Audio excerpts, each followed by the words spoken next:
Hey, GW coming to you live once again. First of all, I want to thank Madam Kufili, and I hope I got your name right, for subbing to my channel. And everybody else who subbed, I want to say thank you, because we've been on YouTube about a year. Now, the madam sent me a reply to my Sid Haig video. And what I wanted to say is I sent her a message, and if you guys are big Sid Haig fans, there's two movies that you ought to know. One is called Bone Tomahawk. He played a supporting role in that, and that was about Kurt Russell going into the desert in the western area to sort of battle, believe it or not, cannibals. It was a pretty cool movie. It was a slow burn movie, and the acting and the gore didn't pay off till the end, but it was a pretty cool ride if you like that type of thing. He played supporting actor. One of the supporting actors, I should say. And Sid Haig was also in a 3D version of Night of the Living Dead, which I think I have.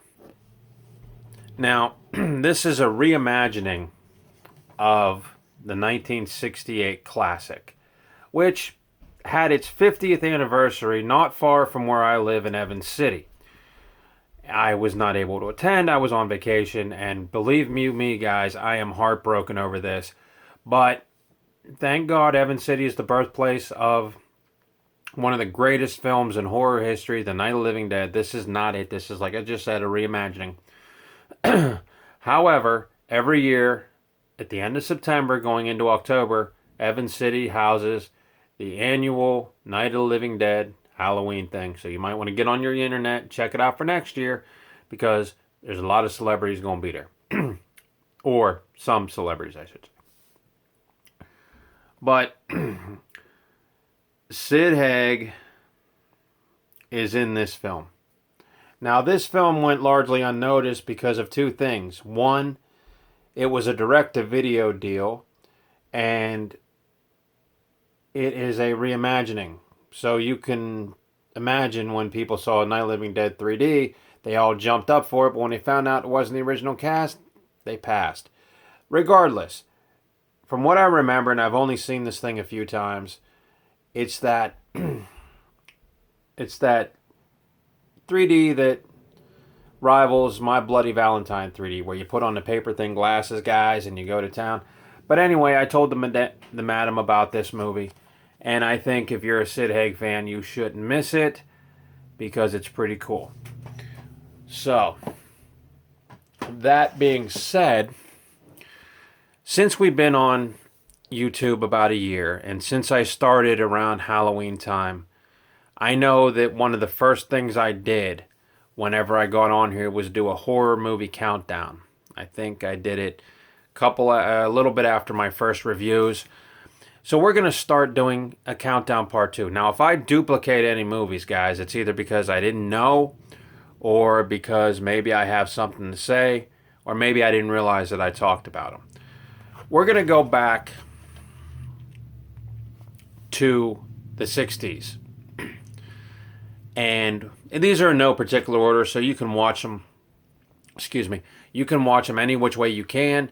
And if you're a horror fan, check them out. If you haven't seen them, I hope I can tell you things about them that will make you want to watch them.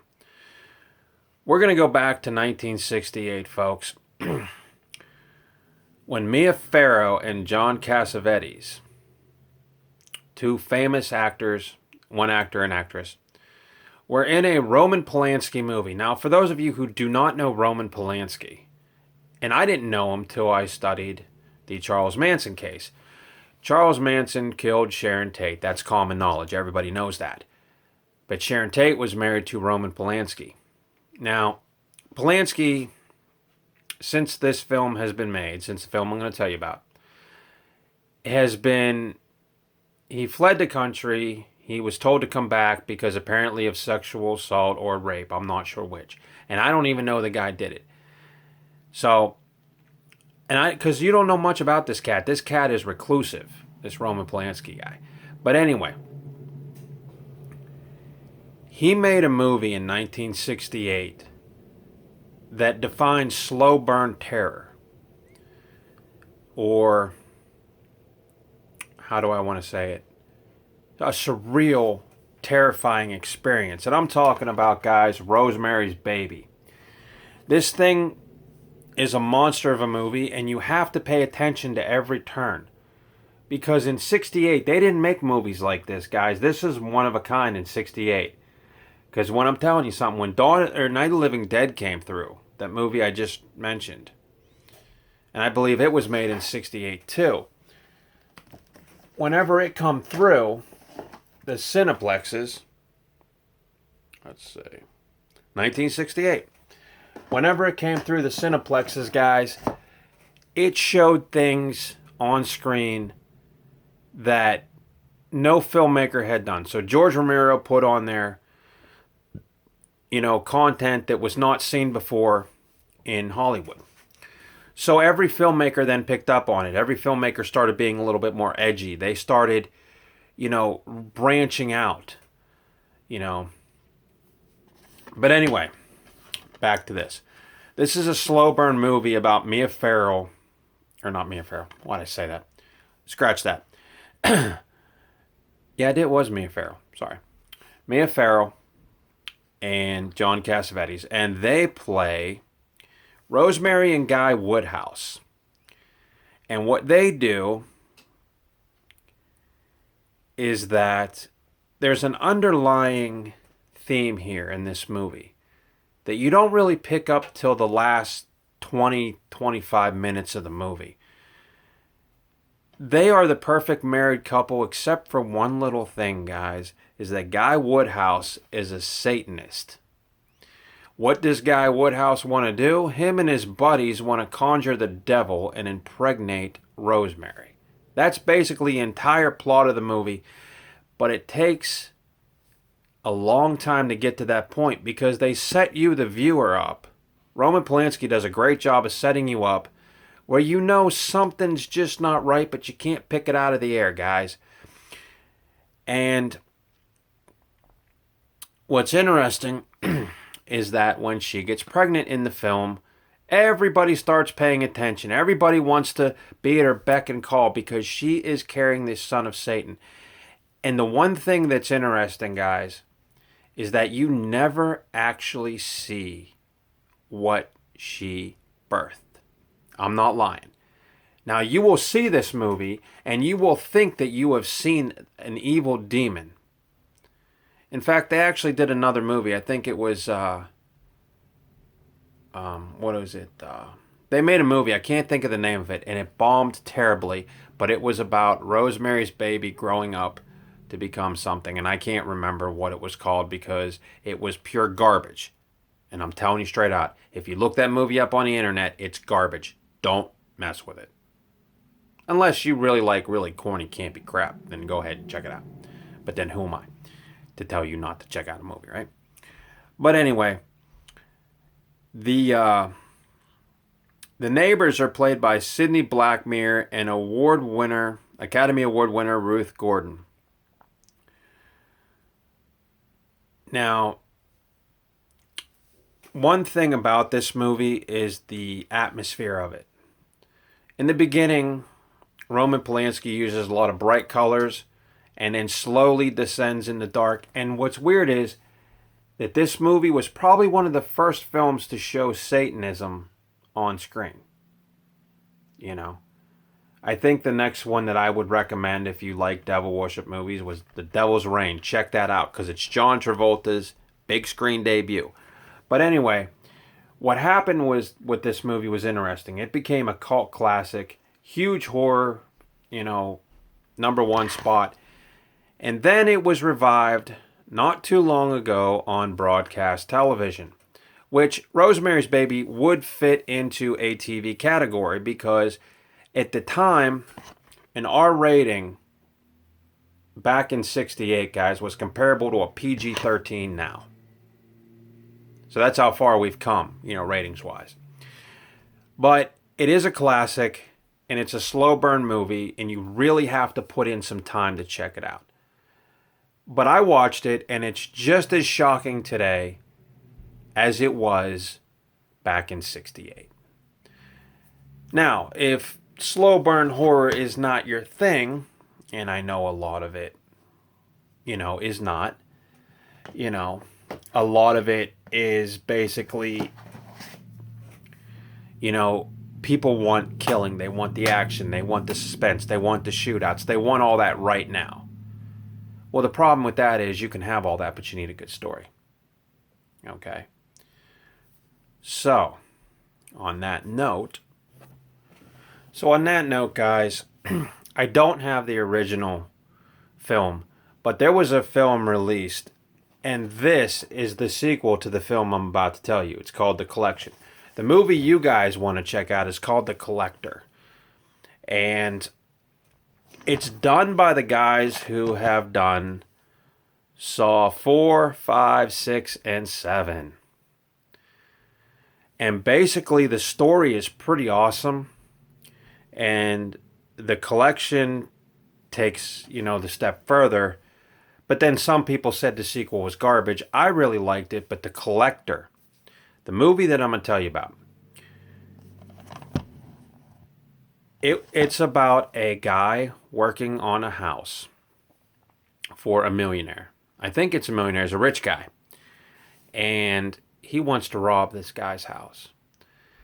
And the night that he goes and pulls this robbery off, there is a serial killer in the house setting traps up. Because it can't be a movie created by the guys who did Saw without a few traps, right, guys? And basically, it's a pretty slickly done movie. And I'm not going to tell you what happens in it. I'm not even going to tell you who the killer is. But if you're looking for a hardcore horror fan or horror film, you want to check out The Collector. It is one of the top, if not one of the top, horror films that I've seen. And the reason I like it is because it did put two ideas you don't see. You don't see cat burglary and a serial killer, in the same movie. You guys just don't see it. Now, The Collection starts off right after the first movie is over. And it takes it to a different location. And the beginning of this movie will shock you to make you pay attention to the rest. That's why I like it. Let's see. I'm going to read the back of it for you guys, like always. And first I'm going to tell you who's in it, because I don't even remember. And I'm not going to lie, I don't remember who's in this, but I remember this movie was pretty slick. Let's see. Josh Stewart, Emma Fitzpatrick, Lee Turgison. Lee Turgison, guys, he was the guy in Oz. He plays Tobias Beecher in Oz, so he's a good dude. You should check this out. Christopher McDonald. Let's see. It's put out by Lionsgate. They pretty much own horror now, guys. There isn't a horror film franchise that they don't have their hands in, which is great, because Lionsgate, a lot of the time, knows how to distribute hardcore horror. So they're good. They're becoming the new Anchor Bay. Anchor Bay used to have all that. Now Lionsgate's got it.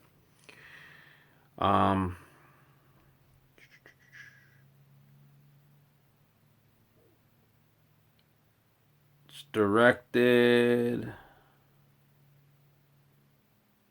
by, looks like,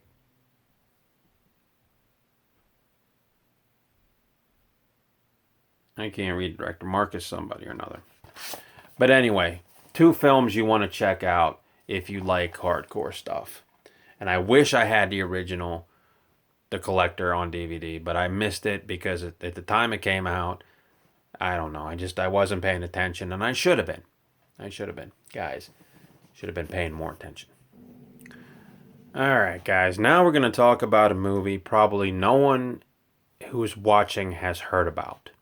And the reason that they haven't heard about it is because it really didn't make that much of an impact. And it was released primarily in Australia. And it did make its way over here to North America. And you can buy it on Amazon, but only if you know what you're getting into. It's called Razorback, guys. And the reason that you guys probably haven't heard of this is because it was put together, believe it or not, by Russell McCullough. Now, why does that name sound familiar? He's a big-time horror director now. He's done The Mummy, and he's done a few other things. But let me explain to you what happened to this. When Jaws hit big at the theater, everybody in the world wanted to make giant monster movies. That was the way it worked.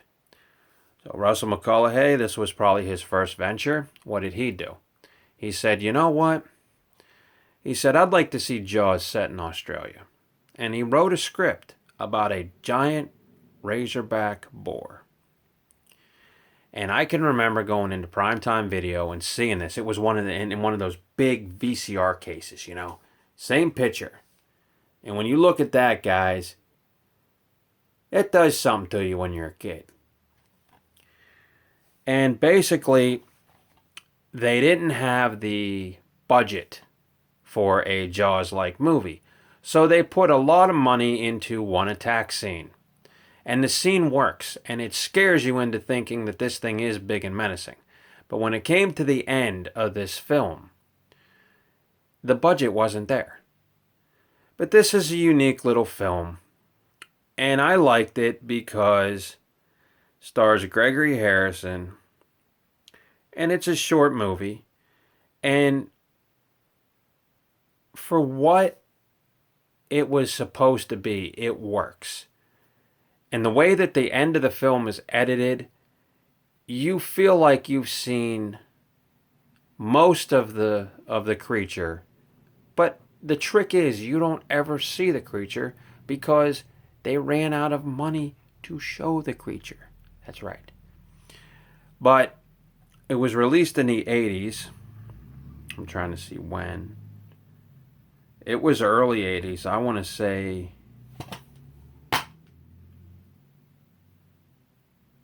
It don't even say. It doesn't say, but it was in the 80s. I'm guessing 84, 85 when this thing come out. And I'll read you what it says on the back, just so you guys know what I'm talking about. It's no cute koala munching eucalyptus leaves. It's a rhino-sized denizen of the outback that can turn you into a blood feast faster than the time it takes to whip up a BLT. That's a good line. I like that line. Out of the wasteland beauty, death comes. Razorback, tensely directed by Russell McCullough. He directed Highlander, too, guys, before I forget. Highlander, the first one, not the third one, but the first one was really good. And ominously shot by Dan Semler. Now, Dan Semler, guys, if you don't know, was the cinematographer on Mad Max, which at some point I'm going to get in review. That is one of my favorite action movies. I saw that thing when I was 5 years old, but we're going to get into that later. And he won an Academy Award for Dances with Wolves. So this guy was pretty all over the place. I mean, he's a good cinematographer. This, again, was his first venture, and you really can't blame him, but then he moved on to bigger and better things. Gregory Harrison plays a Native American arriving down under looking for his missing wife. Unequipped for the rough landscape and unprepared for the horrors lurking within, he's soon battling to survive. So he's not only battling this pig, but the conditions. There's also some, I want to call them bandits. They sort of run a pet food company, which you will see at the very end of this film. Amid the hanging carcasses of the pet pack canary, I just told you about that, he confronts the monstrous creature while on a conveyor belt, inching man and beast toward razor-sharp blades that will make pet food out of one or both. Now, the end of this film, and I have to keep going back to this film, the end of this film is considered to be one of the first music video style endings in a horror movie. Where if you watch it, you can see you can shoot an 80s video in this pet pack cannery thing they talk about. But the reason I tell you guys to check this out is because not only was Jaws big here and the idea of a giant monster movie was prevalent here. It was also, it filtered down into Australia, you know? So that's why I just wanted to bring this movie to your attention. And it is pretty much a rare film. You know, you can't go to Walmart and buy this. Now, speaking of Walmart, I have to go there. Speaking of Walmart, October 15th, as everybody knows, is the day that 3 from Hell comes out. But it is also the day that one other movie comes out that I am pretty psyched about. It's called Crawl. And it's about a girl, a family maybe, trapped in their house during a severe hurricane, and alligators get into her house. And it looked pretty cool. Came out last year, or earlier this year, with little fanfare. And it'd be nice to see an unrated copy of that. So look for that, guys. If you're into giant monster movies, or monster movies in general, or, you know, nature, run amok films, whatever you want to call them, definitely check them out. So those are my picks for today in no particular order. And we're going to be counting them down to Halloween. And I just wanted to say, too, you know, I'm glad we've been on YouTube for a year. And I'm glad I have the ability to entertain you and inform you. So, and to Madam Kufili, which I hope I said that right, I really appreciate you joining me. And if you have any reviews or anything that I should do, or any suggestions, or if I'm wrong about any of this stuff, you guys let me know. So I just wanted to say, hey, you know, sorry I was gone. I'm back. And I hope everybody enjoyed that. I hope you learned something about those 3 movies. And tomorrow we might talk about The Strangers. I don't know if I've done that one or not, but that film scared the hell out of me. And if I didn't talk about it, we'll talk about it. If I did, we're going to talk about something else. Maybe we'll tackle the Halloween franchise. Hell, maybe we'll talk about 13 Ghosts. Who knows? One thing I do know is I love doing this for you guys. And that's it. It's GW.